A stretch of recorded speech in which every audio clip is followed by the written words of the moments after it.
Makadini, tinokugashirai kuchimwe chirongwa chino cheFarm 4081, chimwe chirongwa chinoreketa izvo zvembudzi dzedu. Nhasi tichanyatsojekesa tichinatsofamba nendima yekudya nemadyiro embudzi.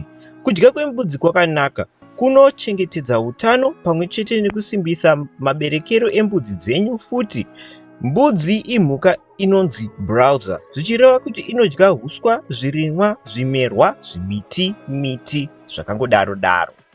Number 1, maitiro pakudya. Tinotanga nekuongorora maitiro acho embudzi kana yava nguva yekurova chikafu. Mbudzi maruminates, zvichireva kuti mbudzi ine matumbu mana semombe, asi izvi zvipfuyo zvakazosiyana nemombe pakuti mbudzi inogona kukwira miti uye inodya tutsotso nemashizha, makwati neimwe miti.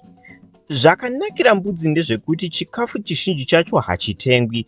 Dzinozviwanira zvega musango dzichifamba, chero zuva richibvira zvakaita sei muchirimo imomo, ndimo mungatotenga friziti nekutsvaga mvuri, asi mbudzi dzotofura kwakadaro. Mbudzi dzinodya dzichiguta dzine hutano, dzinenge dzine nyama, dzine mamvere akawanda uye anopenya. Mabhonzo acho senge embabvu hamumaone. Munopota muchitarisa kuti mbudzi dzenyu dziri kudya here, sezvo iyoyi itori imwe nzira yakakosha inokuratidzai kuti dziri kurwara here kana kuti hadzisi. Mbudzi inenge yarwara chaizvo haifure zvenguva refu, uye sezvo inenge yakusadya inopera miri. Hongu iyoyo inenge itori imwe red flag mbune yatinombotaura nezvayo iya. Kana muchida kuona kuti chirimwa chakapfuma manutrients muchifamba musango, kazhinji kacho zvirimwa zvacho zvinenge zviri green zvichipenya, zvakareba, ivhu racho rinenge rakapfuma, mvura inenge izere muzvirimwa izvi, zvimerwa zvacho zvinenge zvakareba zvichirema zvine mvura. Izvi ndizvo zvirimwa zvinowanzowanikwa munguva yezhizha. Munokwanisa kumbofamba mumasango imomo madzinofura muchimbonatsoona kuti zvakamira sei, muchizodhibhisa futi, nokuti imomo musango mune mafuro ndoma munokwanisa kuwanika zvipuka zvinorwarisa kana kutouraya mbudzi ikoko.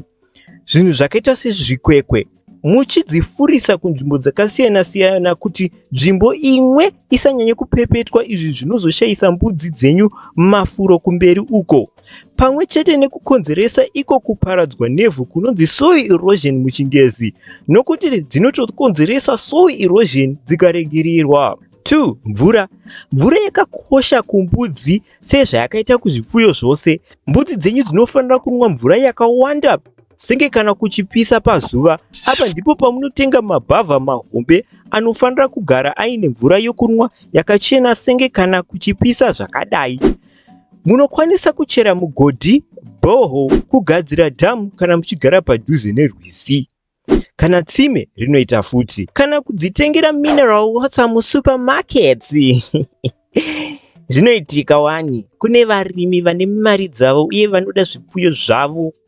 Dzinoda chikafu chakapfuma mufiber nemagrains mashoma. Hachidi kuzowanzwa magrains kunge tava kupfuya huku kana matoki, kwete bodo cho. Mbudzi inodya zvimerwa zvakawanda, mashizha emiti akaita semupane, akasiya, ayo azere kuno kuchamhembe kweAfrica, huswa hwakaita setemeda triandra, hyperhenia nedigitaria eriantha, mashizha akaita sekomipora kana terminalia miti. Sezvatamboreva, zviri nani zvodzitsvagira chikafu chadzo dzoga musango makazara mupane, akasiya, musasa, nguranga, dzidye hadzo semadiro aJorgina. Chero hazvo mafuro ati tii munguva yezhizha, mbudzi dzinofanira kuvharirwa munguva iyi. Izvi zvinoitirwa kuti dzisazodya minda yevanhu vanenge vachidyara chibage chavo. Senge kwedu kwazvimba, mbudzi dzinotosiiwa dzichimbeya dzoga nesango vanhu vabva kukohwa muna kubvumbi, nokuti muriwo setsuro kana mpira dzinodyawo. Asi mutsauko wacho ndewekuti dzikapinda mubindu menyu hapana chinosara. Dzinonatsotsemura madzinde nemadzinde chaiwo. Handisi kuti hazviitike, zvinoitika, asi munenge mune simba raSamson, pfuma yanyatsimba mutota, kana mava kurimira munda wemuriwo unongodyiwa nembudzi dzenyu. Asi zvirimwa zvatinozvirimira pachedu sevanhu, mbudzi inotozvidawo. Chibage, nzungu, tsunga, rugare, mbambaira, makabeji. asi hondo dzacho hamuzodzikwanise senge mbudzi dzenyu dzikapinda mumunda memunhu dzisina kusungirirwa kana kuvharirwa nepaddock. Panyaya dzembudzi nemombe dzinopinda mubindu ipapo, vamwe vagarisani venyu vanenge vagara vakakuvengai vane pamuromo, ndopa vanenge vatokuwaniraiwo ipapo. Hanzi rimwe gore vamwe vakatozoti, vhiyai mbudzi iyoyo yapinda mumunda mangu kuti ndode kudya tsunga yangu yayakadya marimwe zuro. Ya, kune vanhu vanotopisa musoro kunge mbaura zvekudaro muno muZimbabwe nokuti zvakatomboitika izvozvo zveshuwa. Chikafu chemutoro nemasupplements. Kune ice cream yembudzi yekunanzva. Munokwanisa kutengera mbudzi dzenyu ice cream, kwete ice cream chaiyo yekucreamy in. Kana ndichireva ice cream kuro ndinoreva kuti iyo inonzi salt block yadzinopota dzichinanzva. Salt block iyo inokwanisa kupiwa mombe zvekare, yakakosha pakuti inodzipa manutrients akaita sesodium nechloride. Iyo sodium and chloride inodzinga kuneta kwemamhasuru embudzi, nyota kana kufamba kwechikafu madziri. Iyo digestion system muchingezi. Kana iri nguva iya yakaita seyechirimo kana chando, mahuswa akaoma kuti gwa, manutrients anenge aenda, chinenge changosara ifiber neroughage chete. Panenge pakutodiwa kuita zvekuchenjera zvekwatsuro magenya chaizvo. Ndopa munomboita muchitenga masupplements akaita sema-goat nuts, concentrate feeds iyo yakazara nemaproteins, mavitamins nemaminerals, ichizosanganiswa nehufu, makireshi, zviyo, gorosi kana bhinzi dzesoya. Mbudzi dzakanakira kuti dzinodzoka-dzoka mudanga kana dzabva kumafuro, dzava nguva dzekumadokero. Hadzifure mausiku kana dzisina kuswera nenzara. Vana vanodya nguva pfupi kana tichienzanisa nehombe dzacho. Hombe dzinofura 8-12 hours pazuva dzichidya 3 to 4% yekurema kwemiri kwadzo. Zvichireva kuti kana mbudzi yenyu ichirema 20 kgs inofanira kudya zvinhu zvinotambira kuma 800 grams dry matter. Kana ichirema 50 kgs, zvimapure breeds zviya zvatinombotaura nezvazvo zvakaita sana savannah, inofanira kudya ma 1.5 to 2 kgs inonzi dry matter muchingezi. Mbudzi dzine zamu kana kuti dzikuyamwisa dzinoda zvakati wandei, sezvo idzo dzinenge dzichidyira zvipfuyo mbiri, idzo pachadzo samai vacho nemwana wacho wainenge ichiraramisa nekuyamwisa. Kuzoti kana vana vari vatatu vava kuyamwa, yowei, amai vanenge vatori panguva yakaoma ipapo, munataisireva hapatombodi zvenyambo ipapo. Zvinonzi nzou hairemirwi nenyanga dzayo, asi zvisinei, vape iwo mafuro manyoro kuti basa ravo rireruke, vana vacho vanonetsa avo vararame. Mbudzana dzacho dzinonyanyoraramiswa nemukaka wamai wacho kumasvondo mana ekuzvarwa kana kupfuura. Vana vanoyamwa maliters anoita 10 to 15% ekurema kwatwo. Zvichireva kuti kana mbudzana ichirema 5 kgs inofanira kunwa mukaka unoita 500 ml kusvikira 750 ml pazuva. Izvi zvichienderana nehutano hwatwo, kukweva kwatinenge tichiita, kudya nekukura kwaamai vachona. Amai vacho vakasadya zvakanaka havaperi miri chete, vanopera mukaka futi. Izvi zvinozokanganisawo mwana wacho anenge achiraramiswa nemukaka wacho. Zvikaramba zvichienderera mberi, amai vasingawane mafuro akakwana kana kuti chikafu nemashizha chakakwana, mwana anotosvika pakutofa nokuti mukaka ndio unotanga kuoma. Saka zvinoda kungwarirwa izvozvo. Ana mai vakuyamwisa vanofanira kubatwa kunge zai, sezvo ndivo vanenge vakatobata upenyu hwembudzi dzenyu dzamangwana.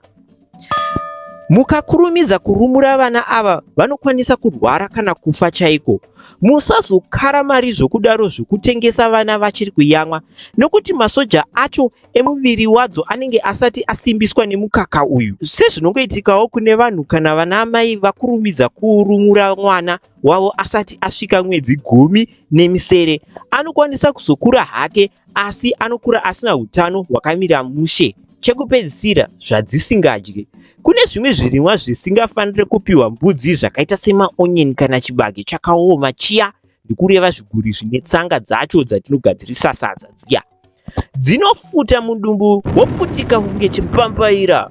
Musadzipe lantana chinokanganisa hutano hwadzo chero chichinhuwirira hacho chimerwa ichi. Kana chitorimo mupadhock menyu chitemei mochibuditsa. Kuisa mapadhock akapatsanirwa kuita 2 kana 3 kunobatsira nokuti kunopa rimwe sora mukana wokukura idzi mbudzi dzenyu dzisingazofe nenzara sezvo dzinenge dzichifura rimwe divi repadhock rimwe richizorora. Mbudzi dziri muboka remaruminants. Idzi imhuka dzinowanzofura dzinenge dzine matumbu mana. Hadzifaniri kudya plastic nokuti plastic iyo inokwanisa kuhakira matumbu. Uye plastic sezvatinoziva tose, plastic haikwanisi kuora. Saka zvouyanga zviya zvinoita pwere zvokurasa-rasa mapepa emazepe ne-ice cream pose-pose motosiyana nazvo kumatanga embudzi uko kana kwadzinofurira kana musingade kurasikirwa nepfuma yenyu. Saka nhasi tinotenda semazuva ose nokuona chirongwa chino cheMbudzi 4081. Kudya kwembudzi mugodhi chaiwo weruzivo, saka apa tatongogerawo zvimwe zvinhu tisati tanyanya kurebesa chirongwa chino. Kune zvimwe zvirongwa zvichauya pamberi apo kuzoti kwezvimwe zvipfuyo nemadyiro adzo. Hiwe, pane basa imi, asi zvanhasi tinoti zuva radoka takufanira kuperekedza mwana kumba saOliver Mutukudzi. Vasamanyanga igamba. Zvisinei hama dzangu, kusvikira patichazoonana muchimwe chirongwa chokurima, tinotsi sarai zvakanaka, kunze kwadoka. Tinotenda nekuona kwamaita chirongwa chino chanhasi. Kuno kuFarm 4081 tinotengesawo futi fertilized eggs netuma-day old chicks tuma-free range pamwe chete nehuku dzakakura dzemabroiler. Munongotibata. Mushure mekudaro tinokupaizve mukana wekudzidza kutaura nedzimwe nyanzvi nevadzidzi vekurima vakaita semi pamwe chete nekuwana market network yezvipfuyo zvese kana zvirimwa zvenyu. Nenzira yekukuisai mumagrupu edu evarimi nevatengesi nevarimi vanotengesa mhando nemhando yezvipfuyo zvakawanda, iwo maWhatsApp group edu anoita Mbudzi 4081, Huku 4081 neDoors Cave Laboratory Retsuro. Munongobata nhamba dzedu idzi dzinoita 0712 150 174 kana kuti 0782 207 671. Tokuonai ikoko. Murimi munhu hama dzangu, kusvikira pachazoonana zvekare, musare murugare.